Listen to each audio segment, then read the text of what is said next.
Dans cette vidéo, nous vous montrerons de tout nouveaux jets d'affaires de luxe, les avions durables de demain et bien plus encore. Alors, si vous êtes un fan de tout ce qui vole, restez jusqu'à la fin, abonnez-vous à Question de Luxe et profitez de votre vol. Le pilote de jet, Frankie Zapata, s'est rendu compte que très peu de personnes pouvaient maîtriser son flightboard à moteur à réaction. C'est pourquoi son prochain engin volant grand public devrait être beaucoup plus facile à maîtriser. Bien qu'on l'appelle une voiture volante, je qualifierais cet appareil de première chaise volante à réaction au monde. Contrairement à la majorité des véhicules modernes, celui-ci crée de la portance à l'aide de 10 moteurs à réaction à redondance multiple. Le Jet Racer est construit autour d'un châssis modulaire en carbone et a un faible encombrement de 2,5 mètres. Frankie défie les gens de voler à une altitude de 10 000 pieds et à une vitesse allant jusqu'à 156 miles par heure. Le fonctionnement peut se faire manuellement ou de manière totalement autonome, de sorte que des charges allant jusqu'à 440 livres peuvent être livrées à des endroits éloignés, ce qui permet une utilisation tant civile que militaire. La société israélienne Aviation est susceptible de devenir la première entreprise au monde à livrer un avion d'affaires entièrement électrique et elle a déjà recueilli 2 milliards de dollars de précommande. L'Alice est dotée d'un système de propulsion à double turbopropulseur de 1400 kW. Il s'agit du premier avion de la catégorie Phare 23 doté d'un système de commande de vol entièrement électronique, complété par des écrans de vol tactiles. Aviation prévoit de commercialiser son jet en 3 variantes. Un navetteur d'une capacité de 9 passagers, un exécutif luxueux et durable de 6 passagers et un transporteur régional de fret d'une charge utile de 2500 livres. Les sorties peuvent couvrir jusqu'à 250 miles nautiques en moins d'une heure. Volant à 260 nœuds, ce jet privé vaut 4 millions de dollars et on lui promet un coût d'exploitation direct imbattable de seulement 200 dollars par heure, un chiffre au moins 5 fois inférieur à ce que peut offrir tout autre concurrent. Honda Jet Elite 2 est annoncé comme le jet privé de nouvelle génération de la marque Honda Aviation. L'Elite 2 a été dévoilé en octobre et a déjà reçu sa classification de type. Le modèle remplace son prédécesseur, il reprend un grand nombre de ses qualités, mais offre une portée accrue et une avionique améliorée. Le jet peut couvrir 111 miles nautiques supplémentaires, donc un total de 1547 miles. Il a également un poids brut plus élevé de 200 livres, transporte plus de carburant et offre 62 pieds cubes d'espace pour les bagages. Les passagers peuvent profiter d'un éclairage de LED multicolore, de sièges exécutifs et de matériaux haut de gamme.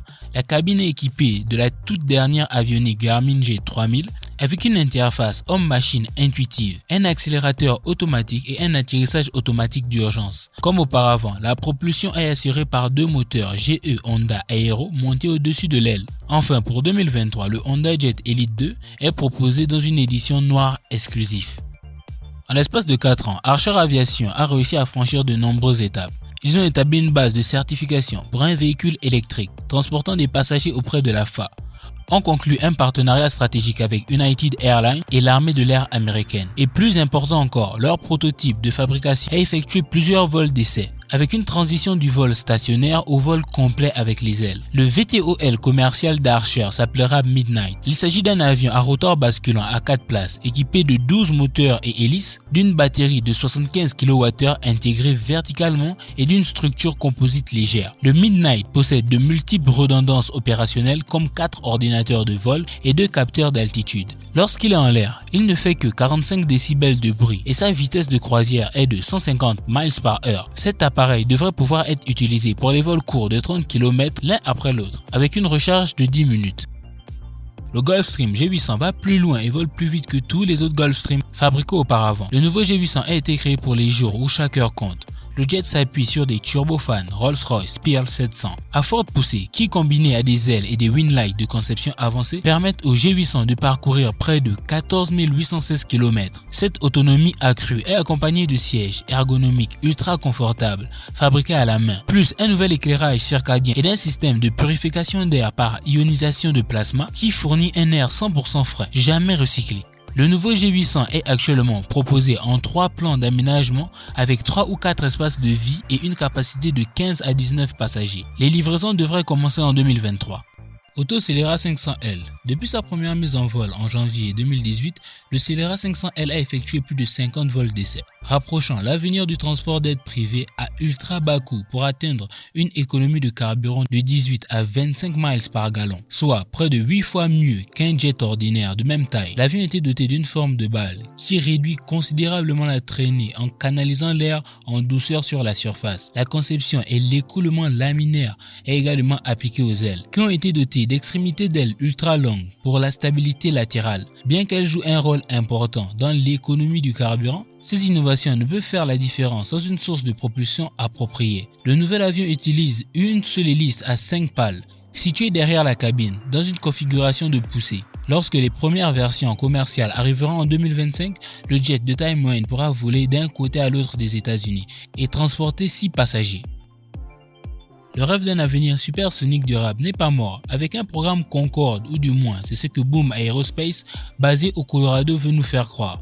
La conception de production récemment révélée a évolué vers une plateforme Delta modifiée. Avec des ailes dorées et 4 moteurs dits Symphony, ces derniers fonctionnent avec du carburant aviation 100% durable, générant 35 000 livres de poussée, possédant une turbine à refroidissement passif et un ventilateur à un seul étalage, ce qui permet de réduire les coûts d'exploitation de 25%. L'ouverture volera à 65 000 pieds à une vitesse de croisière de 2100 km/h, couvrant jusqu'à 4250 miles nautiques. Rayjet Aircraft est arrivé à la conclusion que l'un des moyens de tirer le plus de miles aériens d'un avion électrique moderne est d'exploiter le planeur Viceroy Sea Glider, uniquement au-dessus de l'eau. Cet hybride peut traverser les mers avec 12 passagers à bord dans l'un des 3 modes suivants, trou, hydroptère ou vol en effet de sol. Avec la technologie actuelle des batteries, il devrait parcourir 160 miles nautiques. La vitesse de croisière est de 160 nœuds. Le vaisseau amiral Viceroy est doté d'un système de direction fly-by-wire, d'une vision synthétique, d'un pilote automatique à 3 axes et de multiples capteurs de conscience comme une caméra IR, un sonar et un radar. Ce marin utilisera 8 moteurs électriques avec des ventilateurs à 5 pales de voile générant 30 décibels de bruit en moins par rapport à des hélicoptères ou des hydravions. Pour optimiser le jet pour un usage militaire et gouvernemental, de plus, les compagnies aériennes américaines et japonaises ont exprimé leur volonté d'acheter des avions de ligne A321 XLR. L'A320 et les séries A ont longtemps été l'avion de premier choix pour les liaisons à moyenne distance. Toutefois, le tout nouvel A321 XLR estompe la frontière entre sa catégorie de monocouloir à fuselage étroit et les avions à large fuselage longue distance. Basé sur l'A321 Neo, il est doté d'un réservoir de carburant arrière supplémentaire intégré directement dans le fuselage. Grâce à ce dernier, le XLR est l'avion monocouloir à plus long rayon d'action jamais produit, couvrant jusqu'à 4700 miles nautiques. Un autre fait important est son efficacité améliorée. L'avion consommera 30% de carburant en moins par siège par rapport au modèle de la génération précédente. L'avion sera proposé dans différentes configurations, notamment une configuration intérieure économique avec des sièges de 18 pouces de large et 244 passagers et jusqu'à 24 sièges à plat pour la classe supérieure. Ressemblant à une version légèrement plus futuriste des voitures actuelles de Xpeng, l'Aero HT a été doté d'un système révolutionnaire de décollage et d'atterrissage vertical pliable monté sur son toit. Ce système a fait l'objet d'une démonstration lors de la journée annuelle Tech Day de Xpeng pour la 2e année consécutive. Au lieu de la configuration à 2 rotors présentée précédemment, le prototype actuel adopte une nouvelle configuration multi-rotor qui assure une meilleure stabilité en vol. Il est soutenu par 2 moteurs doubles, ce qui rend l'Aero HT plus sûr. Selon Xpeng, leur création peut être contrôlée par un volant et un levier à main droite. Sur la route, elle se conduit comme n'importe quelle autre voiture. Le modèle a effectué avec succès son vol inaugural et l'entreprise prévoit de présenter sa version finale en 2024. Alors, que pensez-vous de la nouvelle génération d'avions? Quelles sont les choses qui vous ont le plus marqué dans cette vidéo? Cliquez sur le bouton j'aime et abonnez-vous à Question de Luxe.